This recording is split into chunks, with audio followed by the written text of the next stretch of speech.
Tippin, when you tell someone that a medicine for dogs cured your cancer, you better be ready for some skeptics. But Joe Tippin says it did save his life and others.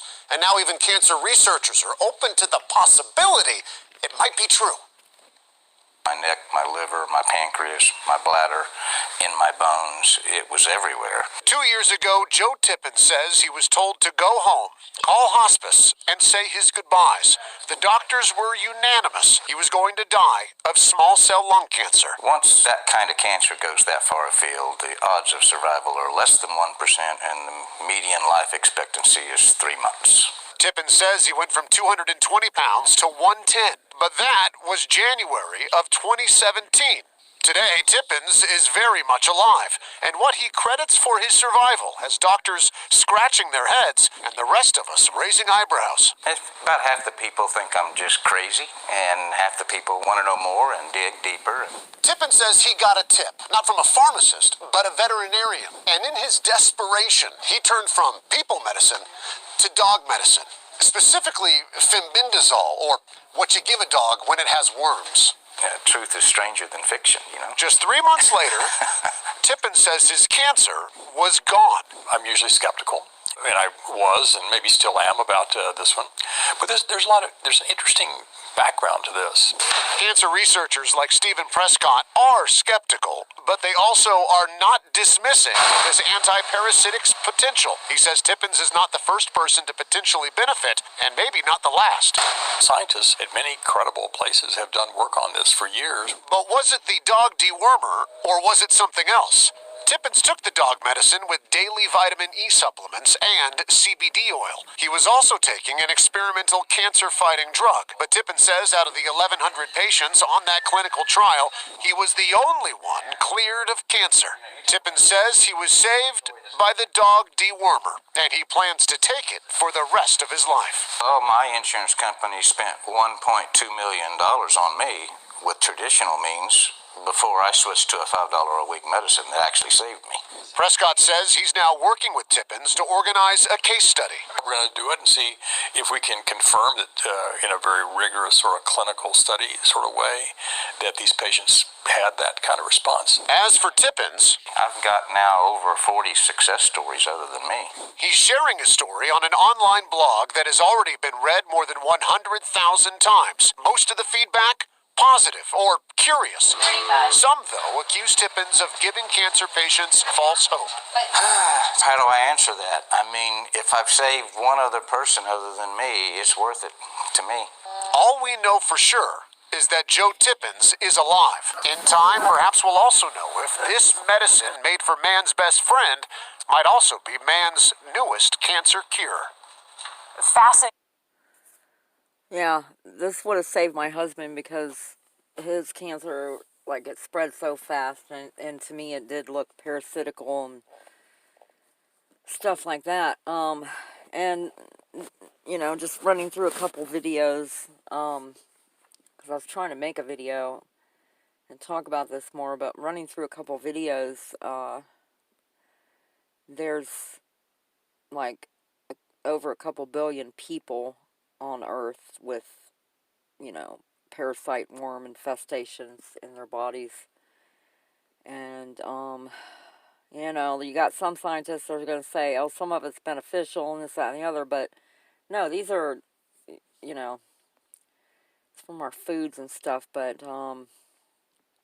if we expect, you know, our pets and stuff to be the only ones that are infested with worms and getting problems like this, we're out of our minds. We get it too, you know, throughout our lives, actually, and it would be just like the system to lie about cancer, especially intestinal, colon cancer and stuff like this, that it's just, you know, there is natural ways to deworm yourself, such as pumpkin seeds, wormwood, and others, but so I'm going to do it, and I'm going to stay on it, because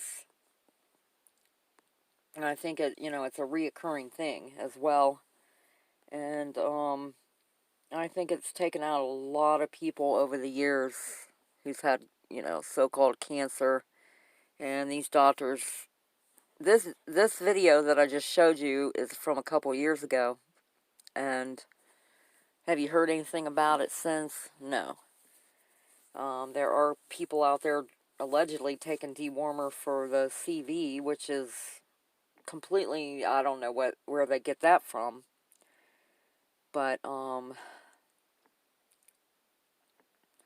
can totally agree with the cancer crap on, our intestines, and, our intestines are 50 foot long, basically. So there's a lot of potential for issues, and the majority of Americans have digestive issues, and it's because of our garbage food we consume from the system. We are dependent on the food industry, where they manufacture this garbage, and people do not feel healthy from eating these foods. It's just pretty much impossible. So you have to eat as natural and good as possible, and flush your system out every chance you can. Keep your system flushed and flowing. It's a living, breathing, circulating system, not to be laid up on a couch, just watching TV every day, and just go to work every day, come home and watch TV every day, and do not. I mean, we're living our lives completely wrong because of the system we live in. And we should be living longer, healthier, safer lives. So the masses have really got to stop the few from lying and cheating and stealing and killing in this system. And it's just, well, we're in depopulation genocide right now, in the middle of that. We have been for quite some time, and if you put your faith in these doctors and your insurance company wants to cut you off because you're using too much, because they're not in it for giving away money, they're in it to make money. And they do have these doctors give the last shot. I have noticed that, and have talked to several people that have dealt with, whether it be hospice at their house, and nursing homes and hospitals and stuff, that they do recall when their loved one died that there was this last shot right before they die.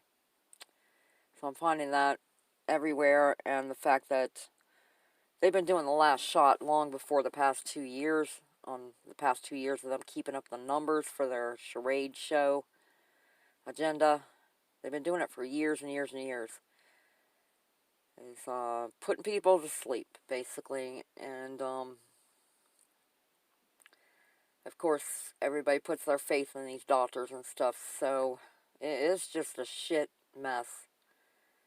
And all I can say is just look out for yourself, try to eat right, and clean your system out. And definitely don't put your faith in all these, people of the system that want to treat you like a child. You're a grown adult, and they treat you like children. Every single one of us, and they try to force their way. That was not meant to happen. Oops. Hell no. Anyway, thank you. This, I kind of wondered, really? Then I went further, did some more research, and it turns out there actually has been a number of different studies looking at this specific drug. Fenbendazole, a related drug called mebendazole, which is used for treating pinworms in people, for its potential use as a drug to treat cancer. Turns out there are case reports showing it to be effective against some people that had pancreatic cancer, colon cancer, this non-small cell lung cancer, melanoma. There's a type of brain cancer called the glioblastoma, and now it turns out that researchers at Johns Hopkins University were actually studying mice with this type of brain cancer.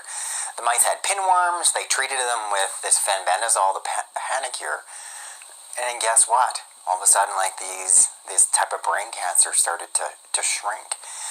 So, and that happened in 2014.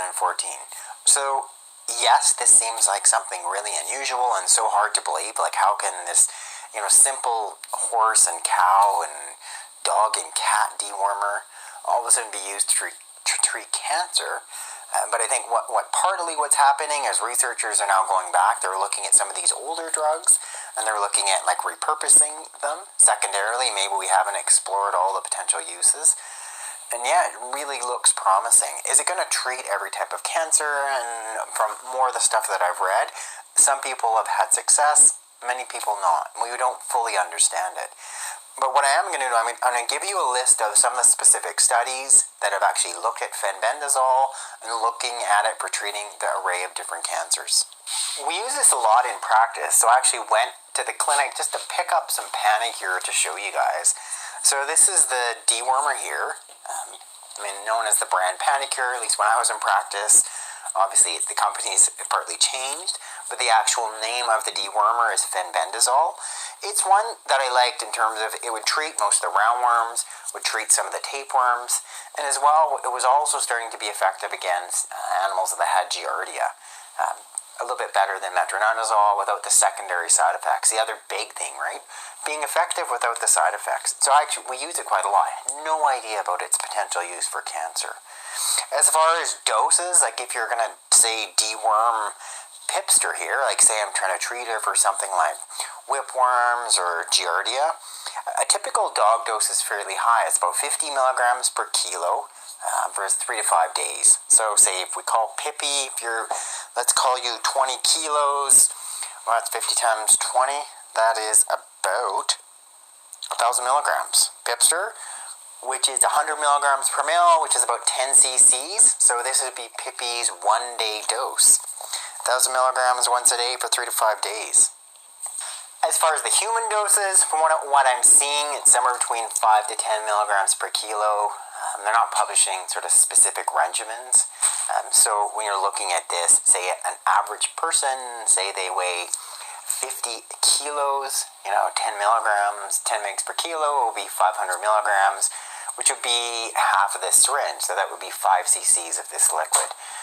But obviously, if you are to have cancer, you would be talking to your physician and you would be talking about some of the alternative treatments, such as potentially using fenbendazole, and you'll be getting the most current specific doses.